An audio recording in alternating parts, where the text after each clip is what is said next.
السلام عليكم ورحمة الله وبركاته. ازيكم حبايبي؟ عاملين إيه؟ يا رب تكونوا في احسن صحة وفي احسن حال. وحشتوني جدا جدا.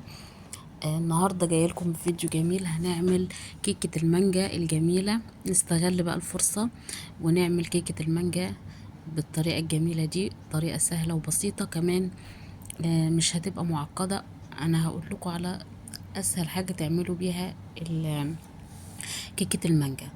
خلاص نبدأ بقى ونسمي ونصلي على الرسول عليه الصلاة والسلام. انا هديكم مقدار صينية صغيرة. انا عملت صينية كبيرة 30 في 40.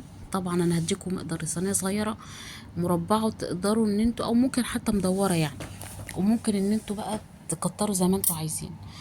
انا استخدمت انا طب بالنسبة لي انا استخدمت اكتر من 4 بيض. انا دي مقادير الصينية الصغيرة. 4 بيض. نزلت عليهم ب100 جرام من السكر. خلاص سكر عادي حب، وضربتهم مع بعض، وفانيليا. خلاص كده. دي طبعا دي كيكة الاسبونج، هنعمل اسبونج.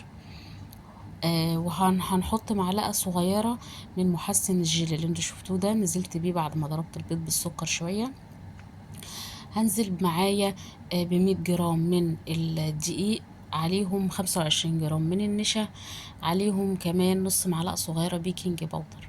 وهبتدي ان انا اضرب كل المكونات مع بعض. وعايزة اقول لكم ان حطيت نص كوباية من المية. دي مقادير الصينية الصغيرة. طبعا اللي انا عاملاها دي صينية كبيرة، طبعا ضعف المقادير وكتري زي ما انت عايزة. وهبتدي اضرب كده لحد طبعا ما يبقى معايا زي الكريمة بالظبط. هفضل اضرب فيها بالشكل ده. هي ما بتاخدش وقت، ما دام حطينا الاسبونج ما بتاخدش وقت خالص.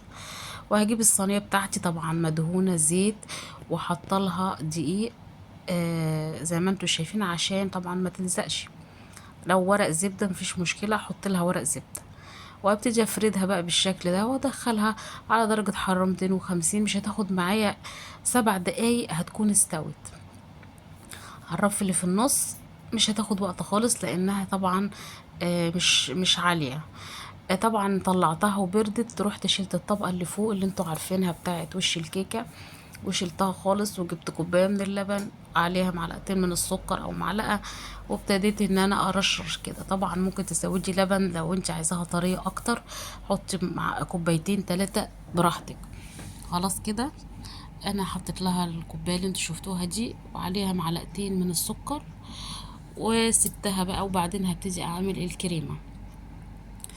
هنبتدي نجيب عفوا 100 جرام من الكريمة الخام اللي معليهاش سكر، وكمان عليها 200 جرام من المية المتلجة جدا او اللبن المثلج.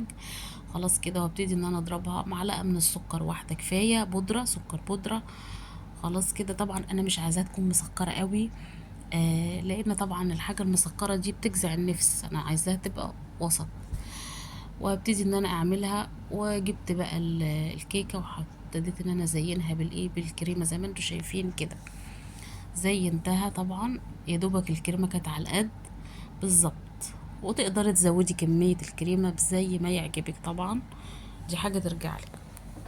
هبتدي ان انا اجلس التورتايه، هنقول عليها تورتايه بقى. وكمان هسويها بالشكل ده كده. وهبتدي اخش على المرحله اللي بعد كده اللي هي الجيلي المانجا. في ناس بتعملها بالجيلي المشمش مع المانجا عادي، بتليق على فكرة. ابتدي ان انا انزل بنص كوبايه. طبعا هم قايلين كوبايه، احنا نقول نص كوبايه من الميه السخنه اللي هي المغليه، عليها كيس الجيلي. وهبتدي ادوب، وبعدين احط نص كوبايه من الميه البارده. خلاص كده. وهركنه لحد ما ان انا اقطع. انا كنت قطعت المانجا هنا مكعبات.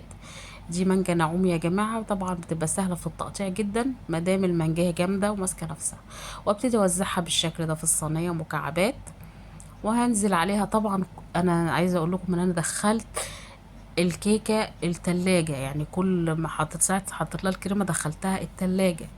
خلاص كده. الجو حر، وطبعا ما ينفعش اسيبها بره فتره. شويه قعدتها يمكن ساعه ولا حاجه، وبعدين نزلت عليها بالجيلي، ونزلت عليها بالشكل اللي انتوا شايفينه ده. هنا كانت دخلت التلاجة، باتت طبعا في التلاجة. وابتديت ان انا اقطعها. وادي شكلها النهائي. يا رب الفيديو يكون عجبكم. ما تنسوش تشتركوا في القناة وتعملوا لي لايك، وتسيبوا لي تعليقاتكم الجميلة.